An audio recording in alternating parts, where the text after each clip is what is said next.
Humentong patnubay at gabay ng magulang ang kailangan. Maaaring may masiselang tema, lengguwahe, karahasan, sexual, horror o droga na hindi angkop sa mga bata.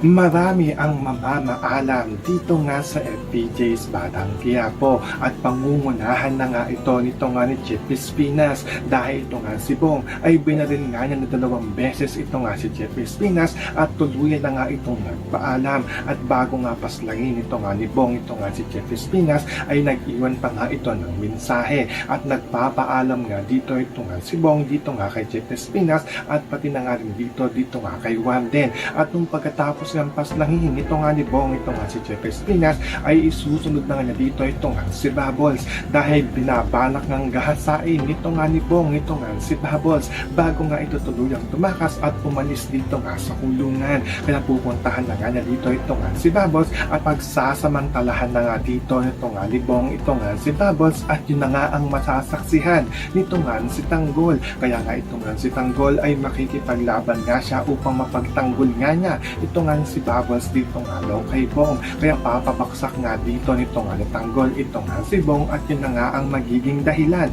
ng pagkasawi at pamamaalam nito nga si Bong. So makakaabangan nga natin dito ang pagkasawi nito nga ni Jeff Espinas at nito nga si Bong. Yan ang ating mga pakakatutukan at pakakaabangan dito nga lang sa FPJ's Batang Quiapo.